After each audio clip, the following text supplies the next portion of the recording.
From the bayou, to the beaches, to the border, college basketball is back in the Southland. Hey, it's amazing you guys jump to the ball, like how much easier things are. You guys all sprint to the ball because you know you're gonna get under the handoff right now. Do that all the time, let's go. Made up of schools from East Texas and Louisiana, the Southland Conference is quickly becoming the NCAA's #1 destination for mid-major hoops talent. Listen, this is not a good opportunity on a pass. Which way? Jazz is rolling. Everybody wants to win ball games. I think right now we're in the teaching mode of what it's going to take to win some ball games. This season, 24 teams from 12 schools will vie for greatness. All right, so winning is the science of being totally prepared. Man, just expect a big season, man. Yo, we gonna shock a lot of people this year, man. Y'all be ready, dog. The Southland is known for tenacious play and win-at-all-cost swagger. I think the biggest thing, if you're gonna be good at anything, you have to have passion. Players here fight for every scrap, every loose ball, every rebound. I see myself cutting down the net with my team at the end of the year. That's the only thing I look forward to doing. Get into the NCAA tournament, cut down nets, get a banner, and Selection Sunday, see our name get called. And come March, the ultimate chance to be the NCAA's next David versus Goliath. This is Southland Hoops, the drive to win. We start with two schools about 100 miles apart. Folklore between Nacogdoches, Texas, and their neighbor to the east, Natchitoches, Louisiana, predates colonial Spain. According to legend, a native Caddo chief had two sons, Nacogdoches and Natchitoches. He had them each walk for 3 days in opposite directions to build their respective villages. Today, each of these towns has a school in the Southland Conference, with their eyes on capturing glory this basketball season. We start in Nacogdoches, Texas, with Stephen F. Austin State University.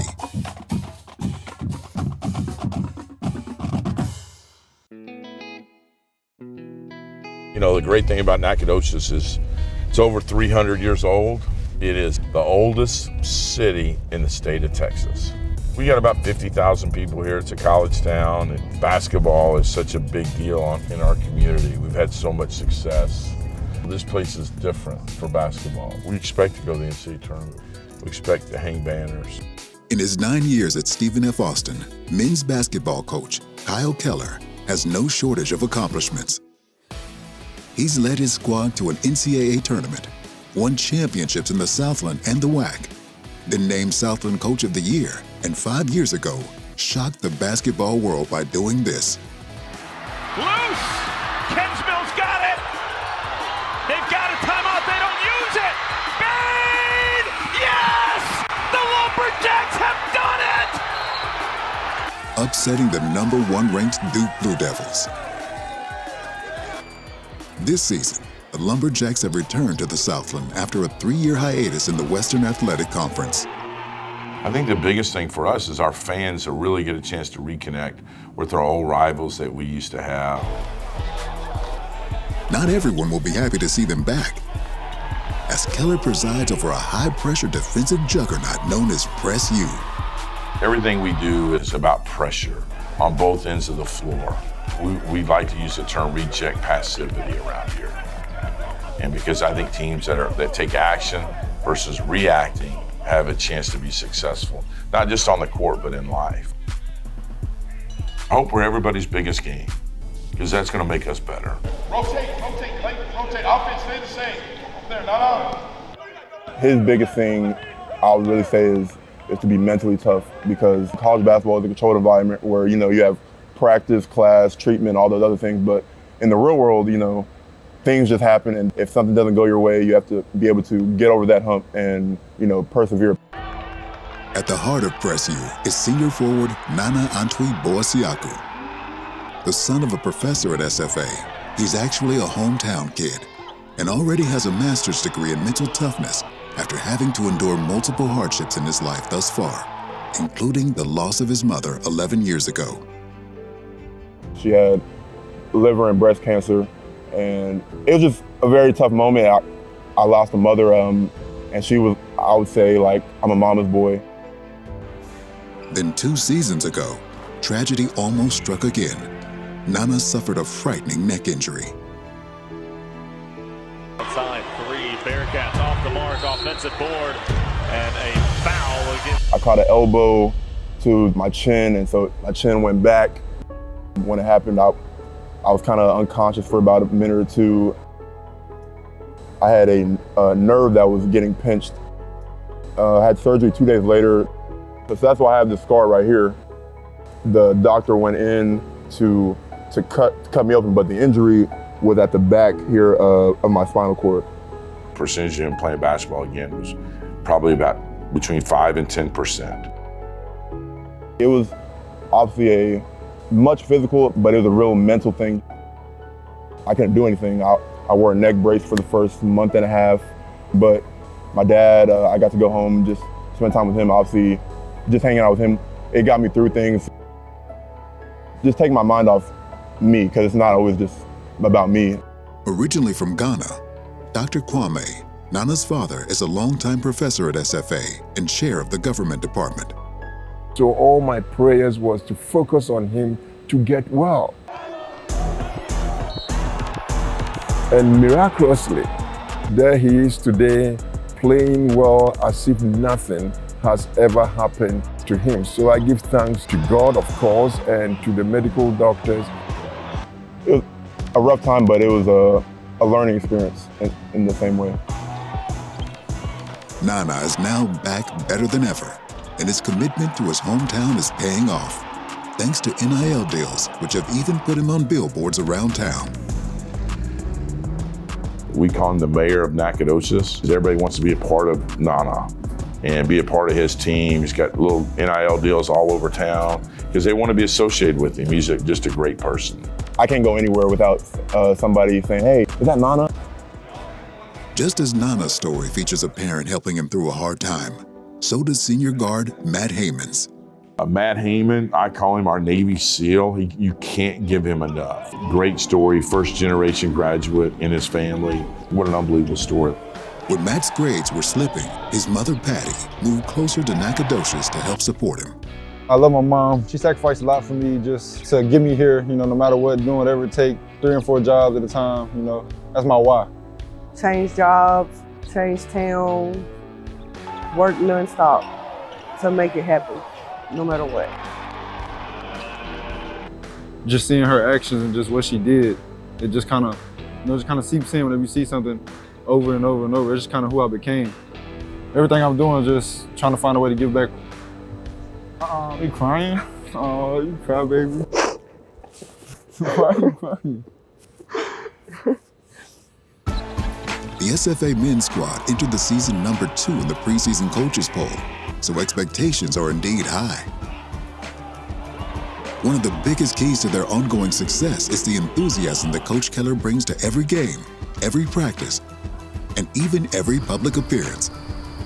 Like when he goes to talk to the local Rotary Club. We're pretty fired up about where we're headed. They'll be fun to watch. We're playing a lot of double headers this year on Saturday with us and Coach Bishop and the Lady Jacks. To me, it's the best price you're ever gonna have for college athletics. I mean, it's a cool deal, like almost cheaper than a movie. If you look up anywhere around the SFA basketball facility, you're bound to see purple. The banners hang everywhere. And as good as the men are, it's actually the women's team that is responsible for the lion's share. It's a good shot. The Lady Jacks have won an astounding 18 conference championships, along with 20 NCAA tournament appearances and 5 trips to the Sweet 16.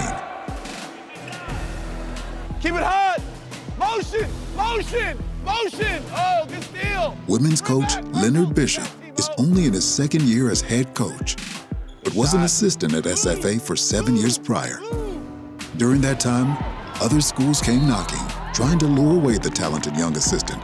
But in the end, his patience paid off. God just, allowed me to stay here in Nacogdoches and inherit one of the best mid-major jobs in the country. So I've truly been blessed in that regard, for sure. All right, ladies, congratulations. Congrats.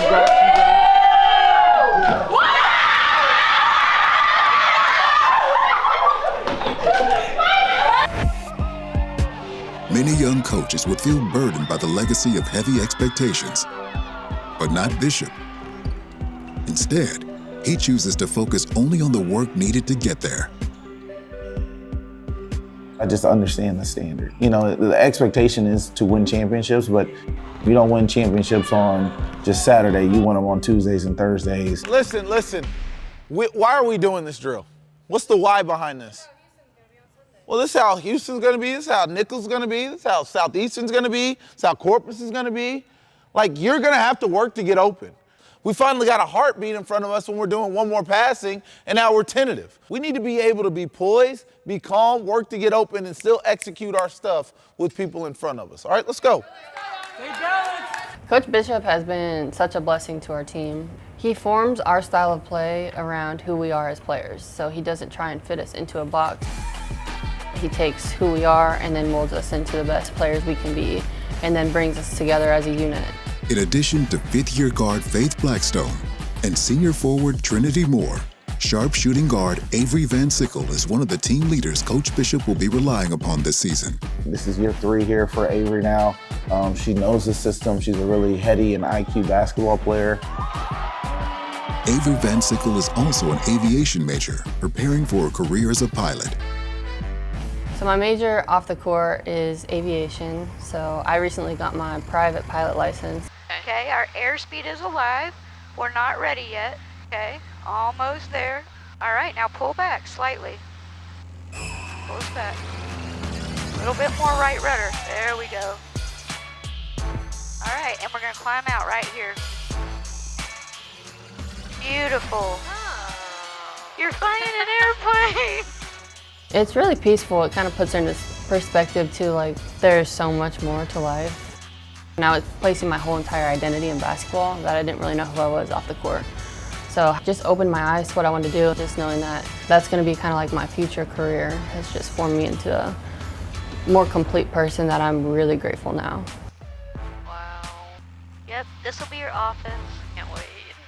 When you're up there, it's calm, it's peaceful, it's kind of like you can take a breath, you can kind of relax, and there's no feeling like it. It's pretty groovy. It's so cool. Just as there's no other feeling like being up in the sky flying an airplane, SFA offers an extra special experience for players entering the arena for a game. So then this is the tunnel that leads us to the Coliseum. Great thing is you can kind of hear the echo, so it gets loud in here. We have these 8 JBL speakers above you as well that line the tunnel. And then as you turn, you have now entering the sawmill on the side here, and then we'll typically have fans on either side leading us out onto the court for the game. So it's a pretty neat experience. Gets you pretty hyped up and ready to play. When we come out, we get inspired and we go after it with everything that we have.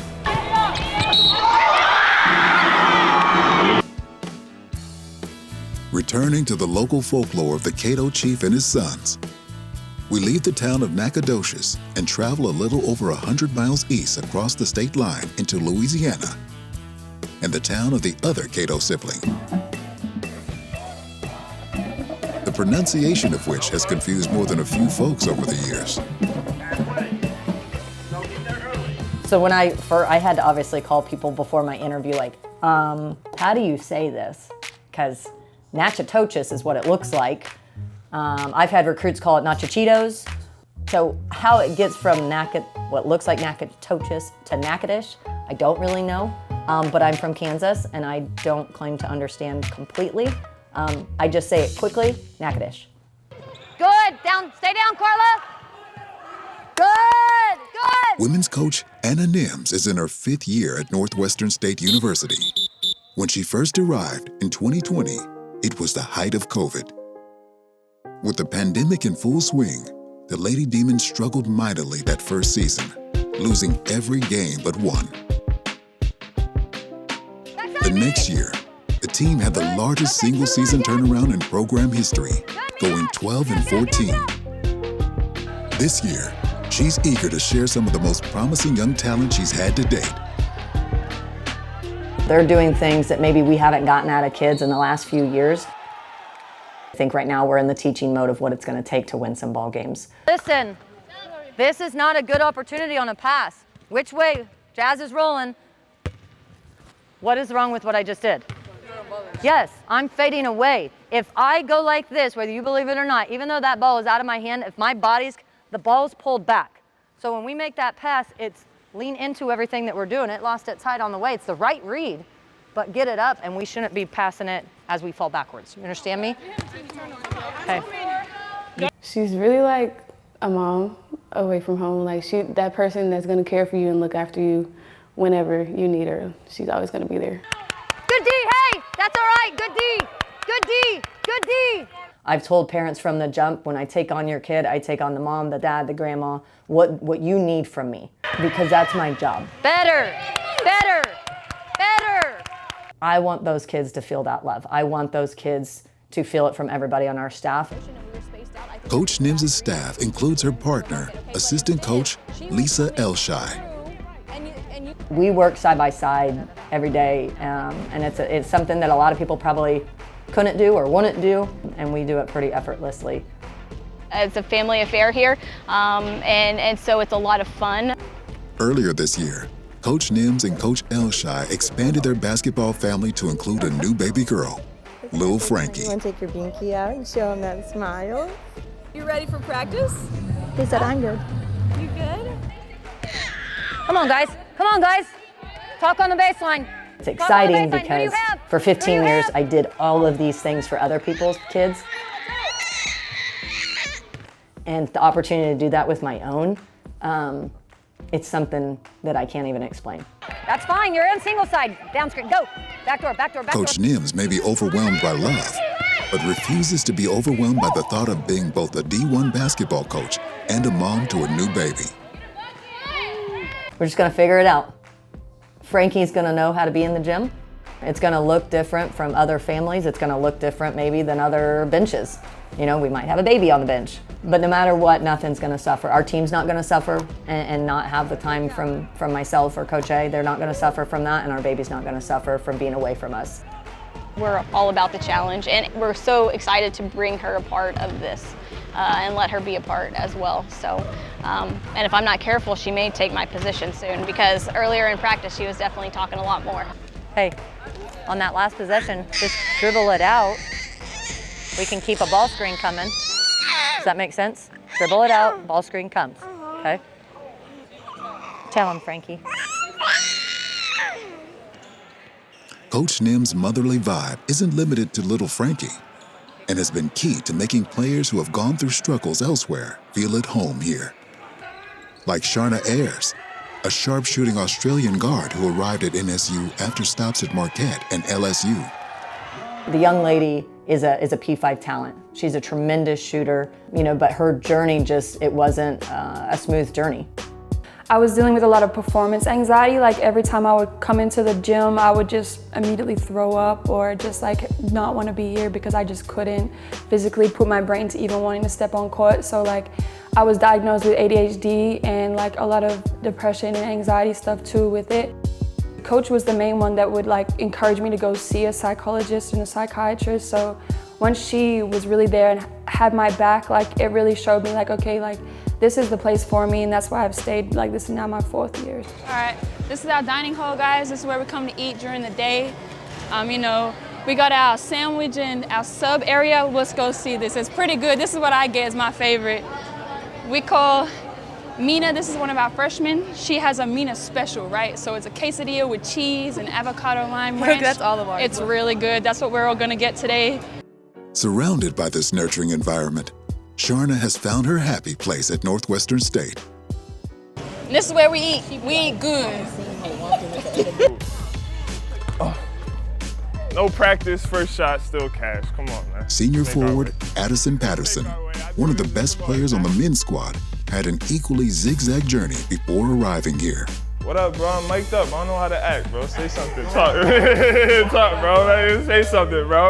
It's the squad right here. What you mean? It's demons, bro. Come on. But he feels he's now ready to live up to his potential.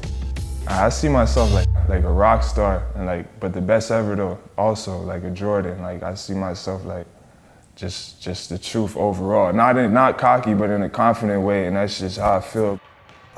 You know, Addison Patterson, he's a bad boy. You know, like he started out at Oregon and was at Oregon as a freshman, as a top 40 player in the country. You know, like he had some bumps in his road. Patterson was a 4-star recruit and a member of the Canadian national team. He assumed he was on the NBA fast track before off-the-court issues derailed things. In terms of like a challenge that you've overcome as a college basketball player. Damn near all of them, bro. Like, no playing time, getting benched, lied to in recruitment and stuff like that. Ineligibility, not getting my waiver after a transfer. I tore my ACL, so I done been through all the adversity there is to be through almost, and I'm playing, so, you know, that's just, I feel like I'm a testimony to keep going and don't let nothing keep you down. After stints at Oregon and then Nevada, he ended up on men's coach Rick Cabrera's radar 2 years ago when he was still coaching at the junior college level at Tallahassee. I said, this kid isn't as bad as people say he is. He's a misguided young man. You know, the relationship I had with him there was like he was my son. It was, you know, like we had moments in the office where we cried together. We had moments in the office where I said, I'm gonna send you home. And now he's here. So far, NSU and Natchitoches have been the perfect fit for Patterson. It's quiet, it's a slow pace, and it's somewhere where you could just lock in on your game and get great if it's what you want to do. So it's, you know, it's not much to get distracted by, but it's a lot of ways to stay focused. Center J.T. Riley and point guard John Sanders are 2 other transfers here at NSU. Riley is another Tallahassee player brought on by Cabrera, while Sanders is a 5th-year senior on his 3rd basketball school. Coach Cabrera he's a player's coach for sure. I feel like, especially coming into this last year, it was big for me to have a coach that I can communicate effectively with. All right, so winning is the science of being totally prepared. Being totally prepared. With the court as his classroom, Coach Cabrera serves as both teacher and father figure to his team. Hey, so Purple, just remember this, just come together. All right, that's the only hint I'm giving you right now. As well as an actual father to the youngest unofficial staff member of the squad. All right, man, what's your name again? Landon. And what's your dad do there? He just really likes helps out and helps the players like learn more stuff about basketball and like help. You know, like he asked one day, hey Dad, could I sit with you on the bench? And I took him to a couple scrimmage games, and you know, he's not like running around where I have to say, hey man, stop moving. He sits there and he cheers, and you know, like he wanted to wear the same clothes that the coaches have. On this day we have white with white shoes. He had to have that. I mean, it means the world because I just see the joy that he has. Landon's vibe has carried over onto the team itself, and they are hoping that this season will be one to remember at Northwestern State. Expect a big season, man. Yo, we gonna shock a lot of people this year, man. Y'all be ready, dog. Y'all be ready. You heard it here first, bro. Come on. You heard it here first. Let's go. We want to come in and be the pioneers of Natchitoches and Northwestern State basketball. That's kind of how we feel. This program belongs to us, and we're the ones who's going to make the name for the program. That's one thing I can promise, is that this team from here all the way around is just only going to be assembled one time. So why not leave your legacy behind, all right? You'll put a banner up there. Here we go, bring it in. Yes, sir. Yes, sir. Here we go! Together, 1, 2, 3. Together.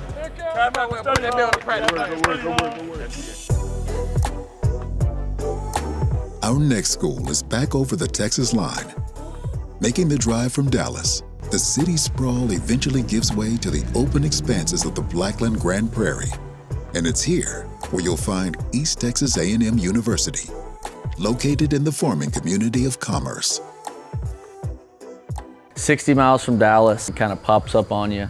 The people make the community. There's something about coming down here and having a great experience, getting a college degree from here. You know, it's changed a lot of lives.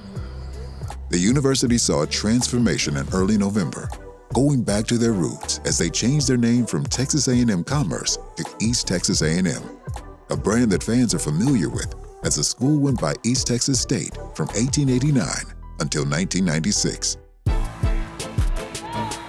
The women's team at East Texas A&M is led by second-year coach Valerie King, who arrived in Commerce after 7 years as an assistant coach for the New Mexico Lobos. King's squad surprised many last year by advancing to the semifinals of the Southland tournament.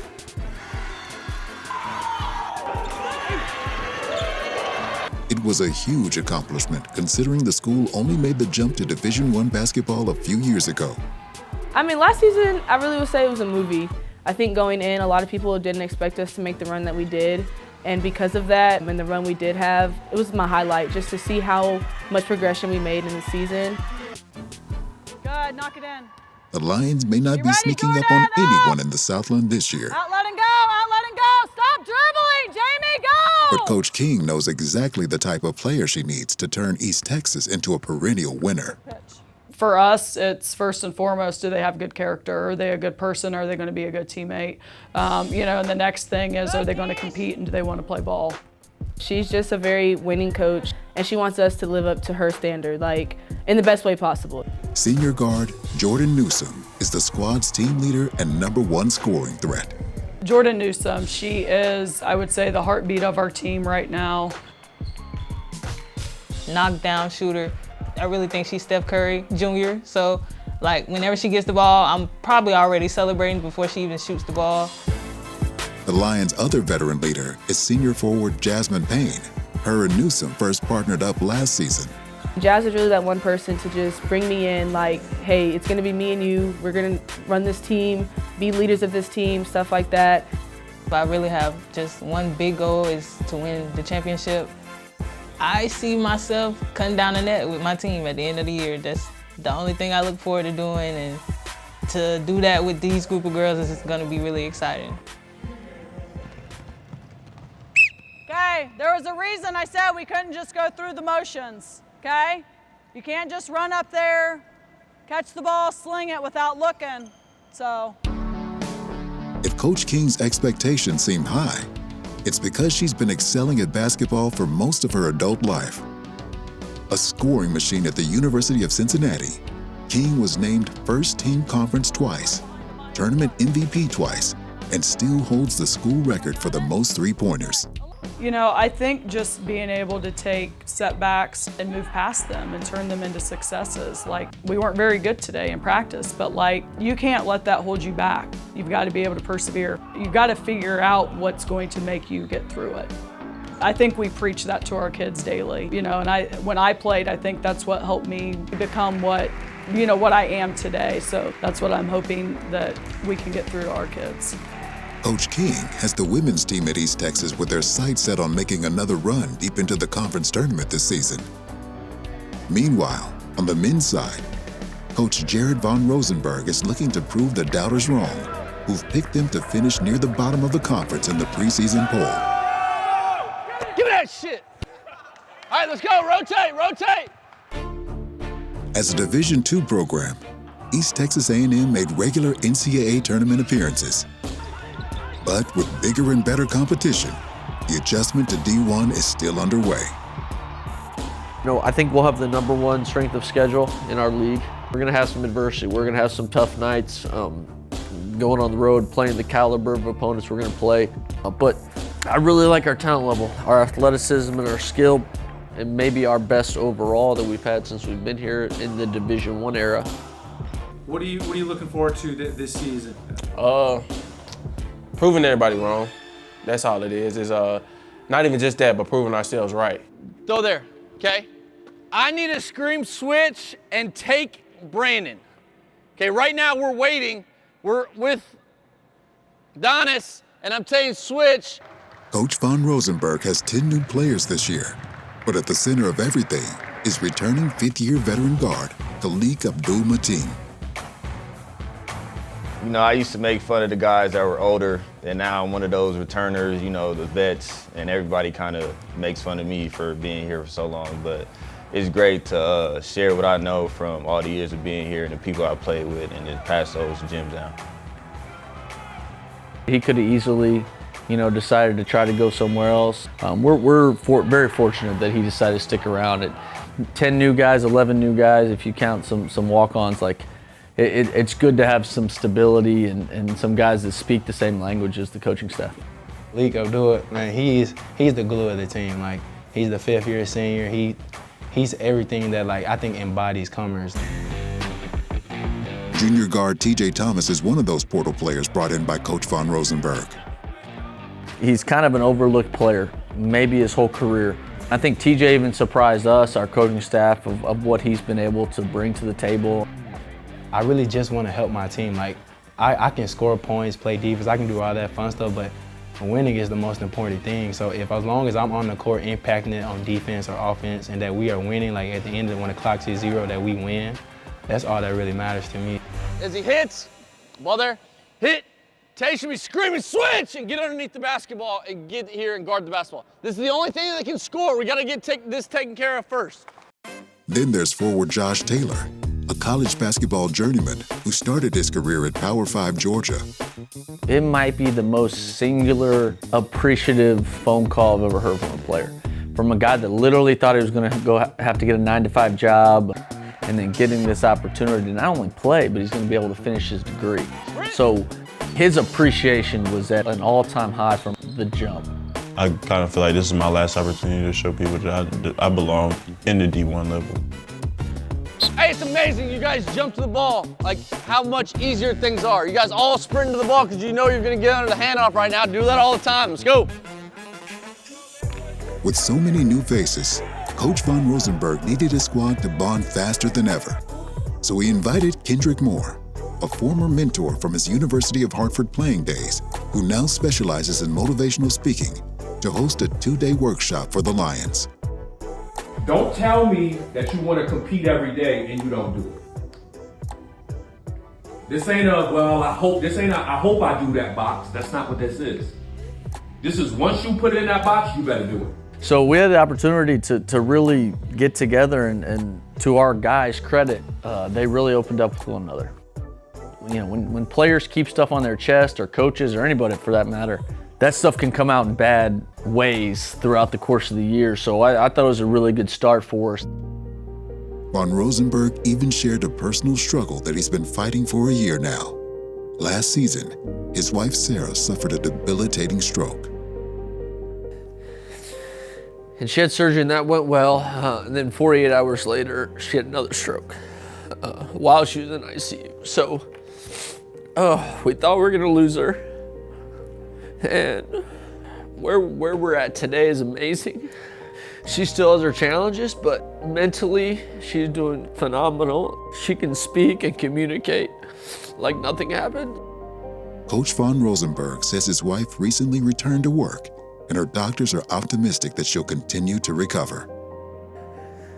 Just really thankful for the school, just everybody. It was a lot. I tell the guys all the time I'm a crier, so. And it honestly started with Coach Rose, him opening up to us and telling us about his wife. And for him to like trust us with that information and tell us, it just really shows his true character as not just as a coach, but as a man also. Let's go, let's go. Like, that's why I kind of try and come in here with a positive attitude every day, like no matter what it is, because like he's coming in with a positive attitude, you know? I think I stole it from Sam Walker, the previous coach years. We, us, our. You can't do things by yourself. You get in the world and you want to say me, I, my. I think if you can approach everything is we, us, our, try to get a collective of people together to do something. I think that goes a long way. Come in, let's go, come in. Line! It's a message that resonates across the Southland Conference, with countless stories of sacrifice, commitment, and family bonds that prove everyone is stronger when they are part of a team. Lights up!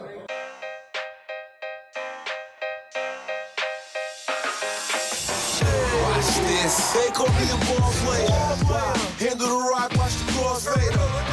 Look fresh, it's in your jeans. Don't judge, that book covers me. They told me to stay up. I was blind looking down on the day of. It's true, I'm a boss player. Got game. I'm a player. You might Bibby, yeah, I'm Kobe Bryant with the fro. And the healthy Achilles, you swim with sharks, you 6 feet deep. I'm hungry as Charles Barkley, living a God body, you all sloppy. I make moves that they all copy. Veteran Steve, slicker than hair grease. How I don't dribble like AI, but still got a weak in the knees. I'm way up like Yao Ming, bow and praise the young king. I think it runs in the genes, and I'm made like jeans, relax fit. Fans see me and do backflips. Y'all like Shaq with that acting, but they don't let fakes be the captain. I bring the band, man.